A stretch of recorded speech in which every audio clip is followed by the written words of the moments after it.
भाषा को लेकर एक वहम तो मैं नहीं कहूँगा, लेकिन एक धारणा वैसी बनी हुई है कि भाषा एक अलग किस्म की चीज़ है।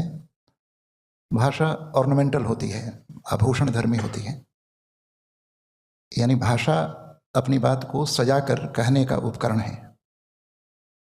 भाषा उपकरण नहीं है।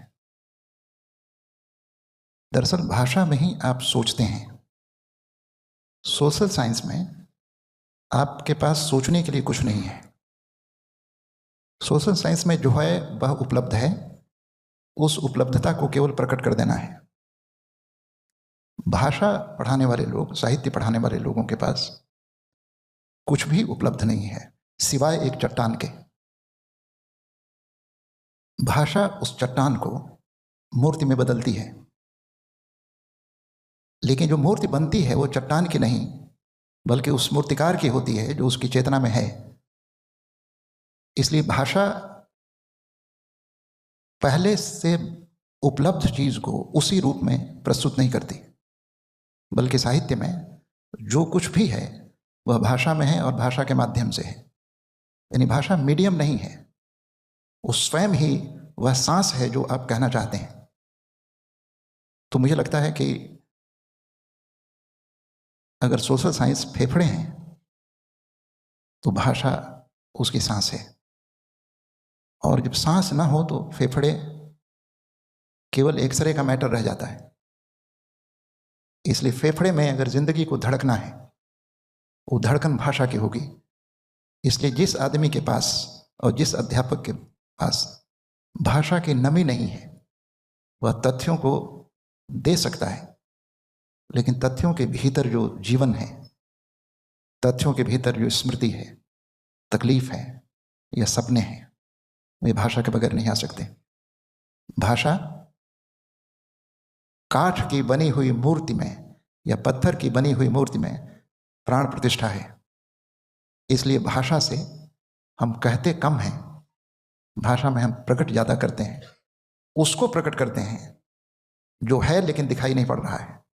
यानी भाषा अदृश्य को दृश्य में परिवर्तित करने की सबसे खूबसूरत कला है। और मुझे लगता है कि भाषा की यह बड़ी भूमिका गणित और भौतिक विज्ञान पढ़ाने वालों में भी होनी चाहिए। मामला केवल साहित्य का नहीं है।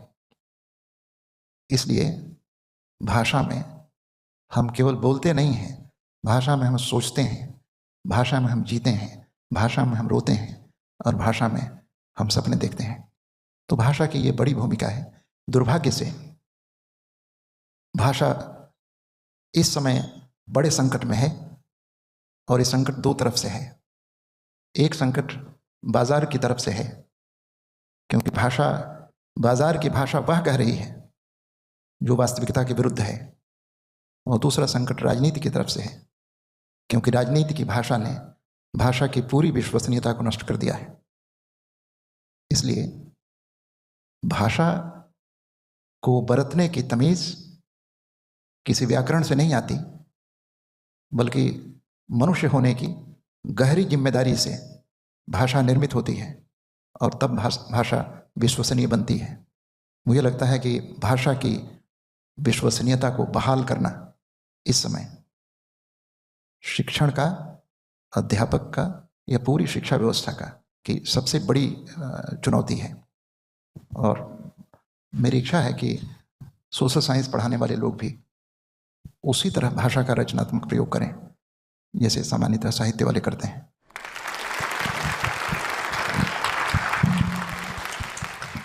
मेरे ख्याल से भी सोशल साइंसेस और भाषा को इतना बहुत अलग मान के चलने में दुविधा होती है। सोशल साइंस का जन्म वहाँ से हुआ जब हम सोसाइटी को बनाने वाली चीज़ों को साइंस के पैमाने पर पढ़ना चाहते थे। इसलिए सोशियोलॉजी को सबसे पहले सोशल फिजिक्स कहा गया। बहुत कोशिश की ऑगस्ट कॉम्ट ने, डर्कहाइम ने, कि हम समाज को फिजिक्स की तरह से पढ़ के फिजिक्स जैसे कानून बना के समझ सके। लेकिन फिर सोशल 19वीं सेंचुरी का एक मदहोशी थी, पागलपन था कि सोशल साइंसेस के हर विषय में फिजिक्स और केमिस्ट्री जैसी ऑब्जेक्टिविटी की तलाश चल रही थी। 20वीं सेंचुरी आते आते ये समझ में आना शुरू हुआ सभी सामाजिक विज्ञानों को कि हम ह्यूमन बीइंग को ठीक वैसे नहीं समझ सकते जैसे किसी ऑब्जेक्ट को समझते हैं, और ह्यूमन बीइंग द्वारा बनाई गई सामाजिक संरचनाओं को उस ऑब्जेक्टिव तरीके से कैसे समझें जैसे रसायन के यौगिकों को समझते हैं। इसलिए हर विषय में एक बात आई कि हमें ऑब्जेक्टिव होना है पर सब्जेक्टिविटी का सम्मान करते हुए होना है। जैसे मैक्स वेबर ने समाजशास्त्र में पहली बार कहा कि हम इंटरप्रिटेटिव अंडरस्टैंडिंग की बात करेंगे, केवल ऑब्जेक्टिव अंडरस्टैंडिंग की बात नहीं करेंगे। ये ट्रेंड बन गया, आज भी कुछ कुछ वैसा ट्रेंड है।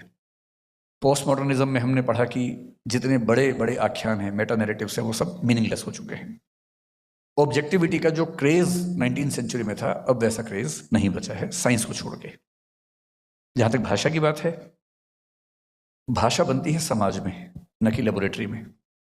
समाज अपने संचित अनुभवों से, बातचीत से भाषा के नियम गढ़ता है।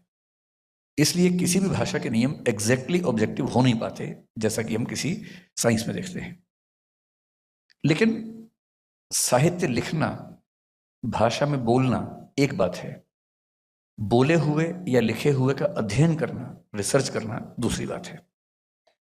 प्रेमचंद होने के लिए, वाल्मीकि होने के लिए, कालिदास होने के लिए आपको बहुत भावुक और बहुत संवेदनशील होना लाजमी है, जरूरी है। उसके बिना काम ही नहीं चलेगा।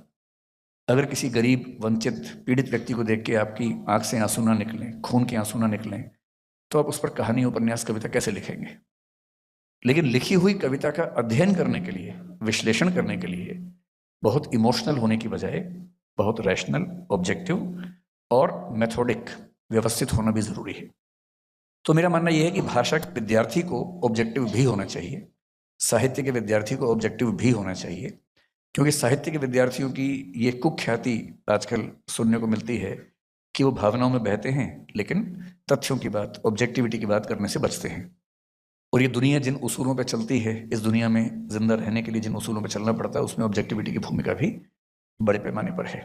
तो साहित्य के विद्यार्थियों से मेरा निवेदन ये होता है कि सिर्फ भावना की तरफ ना झुकें, उसके साथ ऑब्जेक्टिविटी को भी शामिल करें। और सोशल साइंसेस से ये निवेदन रहता है कि केवल मनुष्य को एक पुतला ना समझें, स्टिमुलस रिस्पॉन्स का पुतला ना समझें, उसके इमोशंस को महत्व दें। एक छोटा एग्जाम्पल की बात खत्म करता हूँ।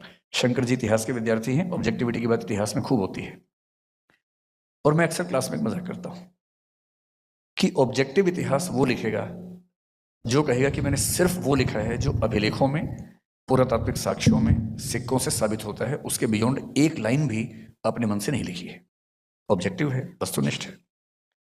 और फिर मैं आप सबसे पूछता हूं, आप सबके जीवन के जो सबसे गहरे प्रसंग होंगे, आपने पूरी ताकत लगाई होगी कि उससे कोई प्रमाण ना छूटे। कम से कम 2-4 लोगों को देख के दिल आपका आ गया होगा, मोहब्बत हुई होगी, कई चीजें हुई होंगी, और आपने पूरी ताकत लगाई कि एक भी प्रमाण ना छूटे। पहले के लोग प्रेम पत्र जलाया करते थे, आप मैसेज डिलीट करते हैं, आप फोन फॉर्मेट कर लेते हैं। आज से 100 साल के बाद जो आपका इतिहास लिखेगा, अगर वो कसम खा ले कि मैं तो केवल उन तथ्यों से ही लिखूंगा जो मिलेंगे, तो वो आपको सूंघ भी नहीं पाएगा, आपके आसपास भी नहीं जा पाएगा। इसलिए साहित्य का आदमी, जयशंकर प्रसाद जैसा आदमी कहता है, इतिहास लिखो पर उसमें अंतर्दृष्टि भी लेके आओ। कालिदास अगर विरह का महाकाव्य लिख सकता है और इतिहास में जिक्र नहीं मिलता कि उसको विरह हुआ था, तो इतिहास गलत है।